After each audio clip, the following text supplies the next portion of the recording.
Bonjour à tous. Alors en fait, je ne vais pas vous parler d'une activité de recherche, mais je vais plutôt vous proposer de partager une expérience là, sur l'élaboration et puis un premier retour d'expérience sur un MOOC. Et donc, comme vous voyez dans cette liste, effectivement, d'une certaine manière, on pourrait dire que Thierry et moi, on est l'alpha et l'oméga au moins de cette liste. Donc ce MOOC, l'intelligence artificielle avec intelligence, donc qui a été développé avec le support de ClassCode. Alors, je ne sais pas si tout le monde connaît ClassCode, donc c'est un programme de formation en fait qui vise à aider les professionnels de l'éducation et leur donner les moyens d'initier les enfants à la pensée informatique. Et finalement, on retrouve pas mal l'esprit aussi de ClassCode dans ce projet-là, au sens où c'est un projet qui est très orienté sur la formation citoyenne. Alors peut-être pour ceux qui connaissent d'autres MOOC, hein, et peut-être aussi pour essayer de positionner celui-là, vous devez probablement connaître un MOOC qui s'appelle Elements of AI, un MOOC qui est à l'origine finlandais et qui maintenant a été traduit dans d'autres langues, dont une bonne partie en français. Alors ça, c'est un MOOC beaucoup plus technique, hein, qui nécessite des compétences pour faire du développement Python. Et inversement, il y a un autre MOOC, peut-être dont vous avez entendu parler, c'est un MOOC du CNAM qui s'appelle l'IA, l'intelligence artificielle pour tous, et où là, c'est plus un MOOC qui est orienté sur les enjeux de l'IA, donc il n'est pas du tout un MOOC technique pour apprendre à faire de l'IA ou apprendre ce que c'est que l'IA, c'est plutôt discuter des enjeux. Et finalement, ce MOOC, là, IAI, l'IA avec intelligence, en fait, c'est un MOOC qui essaye de se placer entre les deux, et donc, bien sûr, formation citoyenne, mais aussi introduction à un certain nombre d'aspects plus techniques, quoi, disons. Euh, voilà, donc très rapidement, donc, je vais redire un tout petit mot sur contexte et objectif, avant de parler un peu plus du contenu, et puis de la méthode, et puis de parler aussi des premiers résultats, parce que maintenant, il y a un peu plus d'un an, hein, que le MOOC tourne déjà, donc on commence à avoir un certain nombre de retours d'expérience. Et donc, bien sûr, hein, comme je l'ai déjà dit, mais je dis à nouveau, Thierry, tu n'hésites pas à compléter ou à m'interrompre si je dis des bêtises, si je dis trop de bêtises, disons. Alors, contexte et objectif, alors j'en ai déjà dit un mot, hein, c'est le fait qu'on est aussi tout à fait dans le cadre de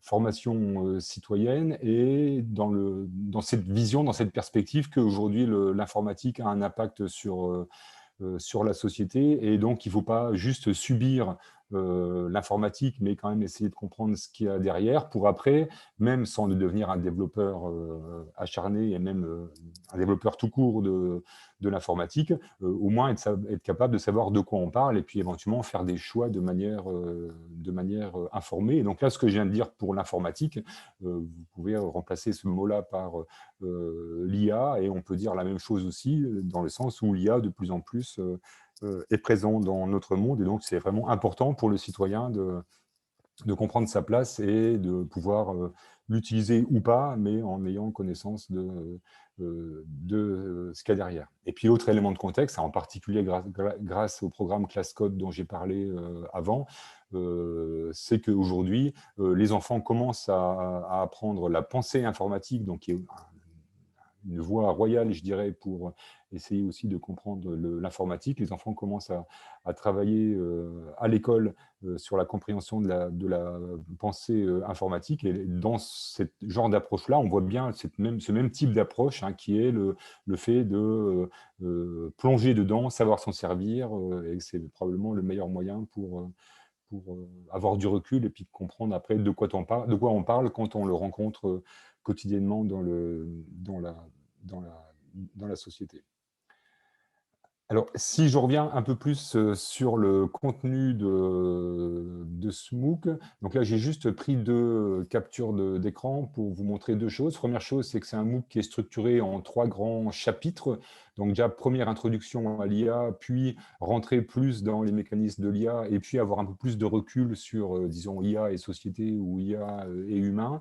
mais en tout cas, quel que soit le chapitre, il y a toujours la même démarche en quatre étapes qui consiste à partir d'une question tout à fait légitime et qu'on entend en général autour de nous. Hein. C'est du genre, j'ai entendu Stephen Hawking et Elon Musk nous prédire le pire pour le futur de la société avec l'IA, ou qu'est-ce que c'est que cette IA qui est dans ma machine à laver, est-ce que nos robots vont nous remplacer, enfin voilà, partir de questionnements tout à fait légitimes comme ça, qu'on va ensuite essayer de décortiquer en commençant par expérimenter, donc mettre les mains dans des systèmes d'IA assez accessibles, puis une troisième étape qui va être de plus en profondeur, de découvrir un peu plus techniquement de quoi il s'agit, et donc une fois que cette approche a été faite, on peut voilà, plus sereinement débattre et puis répondre à la question, et puis en tout cas se positionner par rapport à cette question, et puis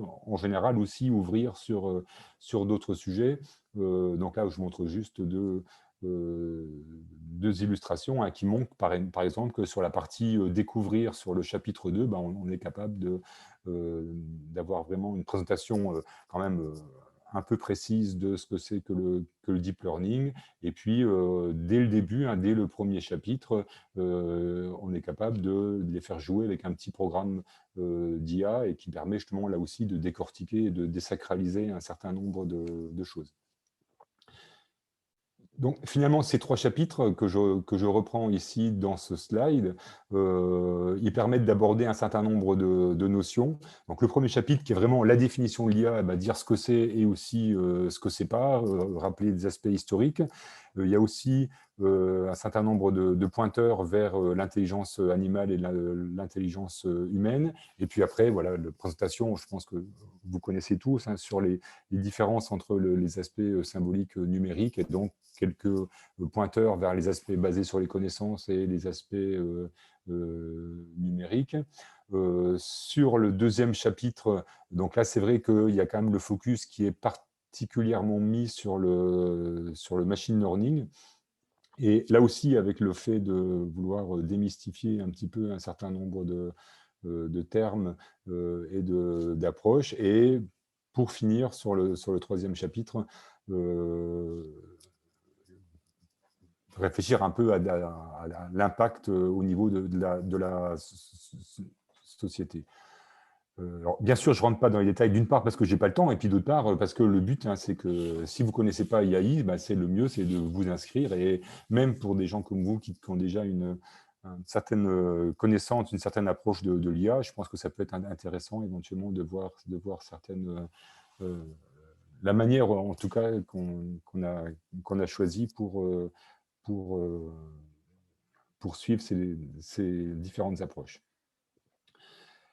Donc là, je traîne un tout petit peu pour voir si Thierry veut ajouter quelque chose. Sinon... Oui, tout à fait. On a devant nous les points clés qu'on partage avec citoyennes et citoyens et qui les aident justement à dépasser l'idée que l'intelligence artificielle est magique, disons, pour faire simple. Et là, vous l'avez devant vous, en particulier, on leur montre que le système est capable de traitements extrêmement efficaces sans en comprendre le sens. Par exemple, vous savez, les applications speech-to-text, on décompose avec eux pourquoi ça marche très bien sans rien comprendre à la transcription textuelle d'un texte parlé. On leur montre aussi une chose qui est connue depuis longtemps, mais qui mérite d'être partagée, que pour être efficace, une intelligence artificielle au sens large doit être très spécifique. Et donc, en gros, on popularise le célèbre No Free Lunch théorème. Et puis, je ne donne pas tous les éléments, mais je donne un dernier élément, ce qui est assez intéressant pour les aider à réfléchir à ça, c'est leur dire en gros, est-ce que les machines vont être intelligentes? Donc la réponse est on s'en fout, il n'y a qu'à demander à Gérard Berry, hein, il expliquait qu'elles étaient cons, qu'elles resteraient cons. Mais par contre, l'arrivée de l'intelligence artificielle, ça fait évoluer notre vision de l'intelligence humaine. Alors, on peut en discuter entre spécialistes, mais il se trouve que dire ces choses-là, ce sont des éléments qui vont aider les personnes à comprendre, et vous allez voir, histoire de créer un peu de suspense, dans quelques slides, quel est l'apport principal qu'a eu ce MOOC auprès des 25 000 personnes qui l'ont suivi. À toi. Oui, donc tout ça pour synthétiser ce que Thierry vient de dire en disant que finalement, là on retrouve les caractéristiques d'une démarche qui est bien sûr participative, hein, puisque le but c'est de mettre les mains dans des aspects un peu techniques, une démarche qui est aussi performative, puisque beaucoup des personnes qui participent sont des formateurs et donc qui après devront utiliser ça envers les enfants avec lesquels ils travaillent. Et puis, contaminante, je ne sais pas pourquoi est-ce que Thierry a mis ce mot-clé, je pense que c'est un mot-clé particulièrement intéressant pour cette époque. En tout cas, et ça on le verra aussi après, c'est une démarche qui permet justement de diffuser et de reprendre finalement les concepts qui ont été introduits ici. Tout à fait. Les activités de ce MOOC, il y en a beaucoup qui consistent à sortir du MOOC et à aller dans la cour de récréation ou devant ton immeuble et faire une activité d'intelligence artificielle sans ordinateur, et bien sûr une activité débranchée, jouer au robot par exemple, ça a un sens très précis, avec tes voisines et tes voisins. Voilà pourquoi c'est contaminant. Alors du coup, il y a une autre activité, bon, bien sûr, les activités classiques, hein, donc des vidéos, des différentes sources de ressources, donc ça, je vous encourage à vous inscrire et puis à les découvrir par vous-même. Il y a quand même une des activités qui me semble particulièrement notable, c'est la présence d'un forum dans lequel les participants peuvent commenter, poser des questions, faire des coups de gueule, donner des informations aux autres, etc. Et là aussi, pour avoir participé à d'autres MOOC, je trouve que le forum d'IAI est particulièrement actif et parfois avec des contributions vraiment intéressantes et qui amènent à des discussions particulièrement riche, au point où divers échanges en fait, ont donné lieu à une reformulation par la suite. Et dans les nouvelles versions du MOOC, on a introduit des articles qui finalement synthétisaient la discussion qu'on avait eue avec les intervenants dans les forums. Et ça, vous voyez que ça participe vraiment à l'aspect d'essayer de démystifier, de désacraliser, et puis de rentrer dans le vif du sujet, de pousser des coups de gueule, etc. Et donc ça, c'est quelque chose qui est particulièrement, je trouve, particulièrement réussi sur ce MOOC. Alors, sur les attestations, hein, je ne souligne pas le fait que c'est gratuit. Enfin, éventuellement, ça peut être intéressant quand même.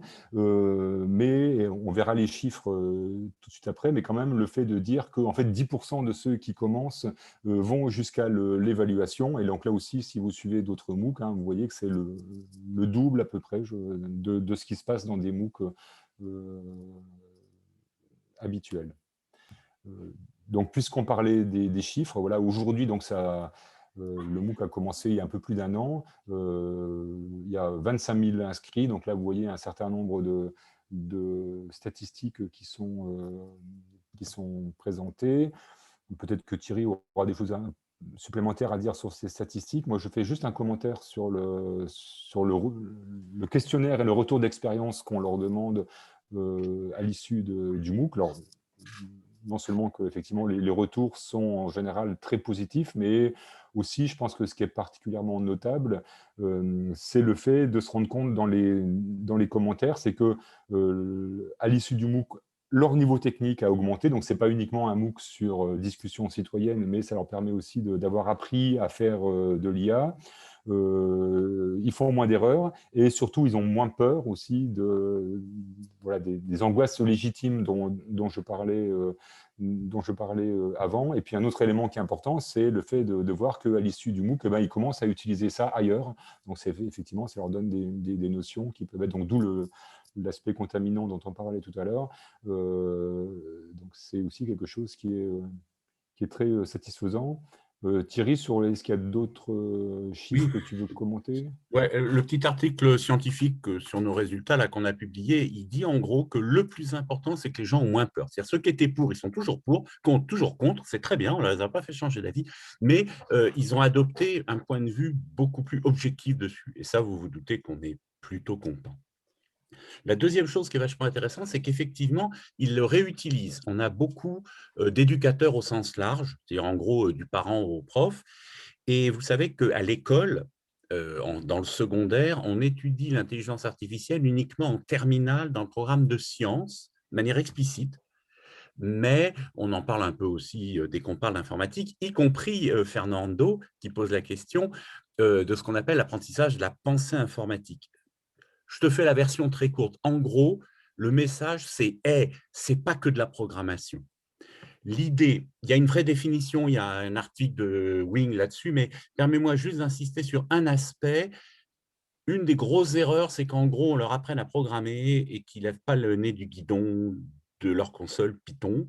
Là, on a envie de leur montrer qu'il y a des algorithmes dans la vraie vie, qu'il y a des choses qui ne sont pas des algorithmes, et donc ça devient intéressant aussi, qu'il n'y a pas que les algorithmes, il y a le codage de l'information, etc. Voilà ce qui est inclus dans la pensée informatique. Un exemple d'activité d'intelligence artificielle, vous allez chercher des pots de yaourt et des cailloux blancs et noirs. Vous faites un jeu pas très compliqué, un jeu d'allumettes, vous savez, des petits jeux un peu combinatoires. Chaque fois que la machine, c'est le paquet de yaourt, hein, gagne et perd, vous mettez des cailloux blancs ou noirs. Et au bout d'un moment, vous avez fabriqué un algorithme d'apprentissage par renforcement qui a une stratégie gagnante, qui gagne à tous les coups, si jamais c'est un jeu qui permet de gagner à tous les coups. Et bien sûr, c'est assez peu probable que vos pots de yaourt et vos cailloux aient compris quoi que ce soit en gagnant. Voilà pour illustrer ça. Effectivement, on a des résultats à disposition pour ceux qui ont envie un petit peu d'éplucher les courbes et ce qui s'est passé pendant ce MOOC. À toi. Voilà, bon, je pense qu'il faut peut-être conclure assez vite. Donc là, encore quelques chiffres hein, sur les participants. Donc, vous voyez un peu la pyramide des âges. Bon, le fait que c'est plutôt des personnes un peu éduquées quand même, mais pas nécessairement, et même plutôt pas en informatique. Et donc, c'est plutôt en général des débutants dans le domaine. Et puis, vous voyez que voilà, si vous voulez vous y mettre vous-même, ça représente quand même pas beaucoup de travail. Et je pense que la démarche vaut le coup de passer ces quelques heures à essayer de suivre ces différentes discussions. Et de nous aider à l'améliorer. Et de nous aider à l'améliorer, ce qui... ah oui, je crois que c'était le slide suivant. De nous aider à l'améliorer, ce qui amène à ce slide de conclusion où on dit effectivement qu'il y a encore des améliorations à faire sur ce système, en particulier au niveau des tutoriels qui sont présentés. Il y a un certain nombre de petits problèmes qu'il faut corriger, et puis surtout de ressources. C'est toujours intéressant de pouvoir agglomérer d'autres ressources, et il y en a de plus en plus à ce système. Donc là aussi, on est ouvert. Le but, c'est pas de dire qu'il n'y a que nous, il faut écouter que nous, ce qu'on dit. Le but, c'est surtout de mettre aussi des pointeurs vers d'autres ressources. Et puis ce qui est en bas, c'est ce que je disais tout à l'heure, c'est le positionnement par rapport au MOOC du CNAM et au MOOC Element of AI, qui fait qu'on n'est pas en concurrence avec eux, puisque finalement, on se place résolument entre les deux. Voilà, et donc, le slide suivant sera le dernier, et c'est juste un slide pour remercier, pour noter les différents partenaires qui sont impliqués dans l'élaboration de ce MOOC. On a même collaboré avec ces autres MOOC francophones. Vous l'avez sur le blog binaire, vous savez, ce blog du monde.fr, où les 3 MOOC qu'on a publiés ensemble pour montrer les complémentarités. Voilà, merci de votre attention. Merci beaucoup pour cette présentation, cher Igor et Grishka. Vous avez fait un superbe duo. Juste préféré. Une autre comparaison. C'était un peu facile, excuse-moi. Alors, il y a des questions sur la pensée informatique. J'ai un peu l'impression que vous avez répondu. Moi, je voulais juste dire que j'étais très, très heureux que vous ayez proposé de parler de cette initiative-là, parce que je reviens toujours au réseau qu'on est en train de lancer là. Dans le document fondateur de ce réseau, on a bien expliqué que le fait d'aller participer, enfin d'engager un dialogue science-société, de faire monter en compréhension l'ensemble des composantes de la société, c'était quelque chose qu'on voulait faire. Et donc, alors du coup, je vous mets le lien vers le fameux document pour ceux qui ne le connaîtraient pas.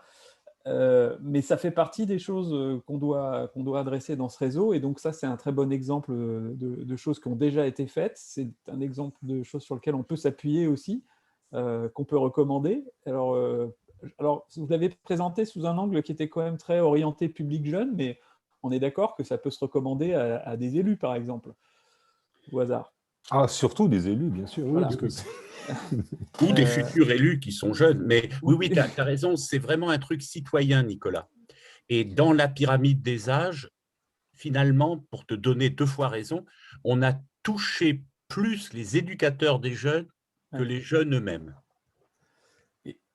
Et pour compléter, aussi dire qu'il y a d'autres initiatives dont on reparlera dans le cadre du réseau. Il y a par exemple Chiche, qui est une opération alors là, qui est tournée vers les élèves de seconde, qui vise à aller leur parler d'informatique, de sciences du numérique en général, mais dans le cadre du réseau, on a prévu d'utiliser cette opération aussi pour aller parler d'IA dans les lycées, enfin, donc de faire d'une pierre deux coups, en fait, à la fois contribuer à l'opération Chiche, un scientifique, une classe, mais d'en profiter pour parler plus spécifiquement d'IA. Et si d'autres gens ont des idées d'initiatives à mener au-delà des choses qui sont déjà prévues aussi, type Naya, dont on parlait tout à l'heure, on en reparlera. Vas-y, Laurent. Moi, est-ce que c'est aussi l'occasion peut-être de travailler sur la féminisation de l'informatique plus généralement, au travers d'un MOOC qui met, où le genre est absent complètement et où on peut valoriser en sortie. Je trouve que c'est un vrai gros problème, en fait. Voilà. Dans les chiffres que Frédéric et Thierry ont montrés, moi, j'en ai noté plusieurs, il y avait 37% de femmes qui ont suivi le MOOC. C'est intéressant parce que je pense que c'est sans doute au-delà de la proportion de femmes dans les formations où on enseigne l'intelligence artificielle, par exemple. Oui, mais apparemment, on arrive trop tard, même si voilà, c'est trop facile de dire c'est pas notre faute, c'est avant. Mais je pense que ça peut être un outil assez important pour montrer que ce n'est pas un truc de garçon. Et voilà. Même si là, on est bien conscient que, à part Génie, on n'a pas vu beaucoup de femmes aujourd'hui, et je ne suis pas sûr qu'on ait beaucoup de connectés. Mais c'est un des objectifs du fameux de l'opération Chiche, hein, c'est d'aller parler d'informatique, du numérique en général, et de susciter des vocations, et en particulier des vocations chez les jeunes femmes. Il est 17h37, on était censé s'arrêter à 17h30. Je ne vais pas vous retenir plus longtemps. Moi, en tout cas, je suis très content de tout ce que j'ai entendu. Il y a encore… Génie, tu voulais intervenir, mais il faut allumer le micro. 2 secondes. En tant qu'une femme, je voudrais dire une chose, qu'il faut commencer avec les petites filles à l'école primaire. Il faut commencer avec les petits garçons. Je suis membre de Femmes et Sciences. J'en suis fier au sens anglo-saxon du terme. Et vraiment, c'est un vrai sujet. Je vous glisse un lien dans le chat et je me tiens à votre disposition pour approfondir. Laurent, tu as raison. C'est un problème de société énorme. Thierry, moi, j'ai la joie, je finis juste, pardon, excuse-moi Nicolas, mais à Bordeaux INP, donc c'est l'école d'ingé, j'ai la joie de prendre en charge le département info. Et je pense, les choses que j'aimerais qui changent d'ici la fin de mon mandat et ma liberté, c'est d'augmenter… de travailler ça, quoi. Je pense que c'est assez scandaleux et on ne fait pas assez. Et il faut vraiment se remuer les… voilà, faut arriver, quoi. Et donc Thierry, ton lien et tout ce qui peut agir là-dedans, à tout niveau. Hein. Je pense que Isabelle Collet, cherchez sur Internet, c'est notre collègue francophone en pointe sur ce sujet. Bien sûr. J'ai écouté des blogs et des choses. On a déjà listé plusieurs choses intéressantes qu'on peut reprendre par la suite dans le cadre du réseau. Sur ces sujets-là, je pense qu'il y a déjà beaucoup de choses qui sont faites et depuis longtemps. À la fois, je ne vais parler que de ce que je connais, à la fois côté INRIA, il y a beaucoup d'initiatives depuis un paquet d'années, mais côté Université de Bordeaux aussi, il y a un programme qui s'appelle Reset qui a démarré il n'y a pas longtemps. Il y a Marion Paoletti qui est en charge de ça à l'Université de Bordeaux. Je ne doute pas, alors Bordeaux INP, je crois que c'était Annabelle Collin qui était la référente parité. là, je parle que des trucs que je connais moi, mais je suis sûr que dans les autres universités de la région ou les autres écoles, il y a aussi des gens qui s'intéressent à ça.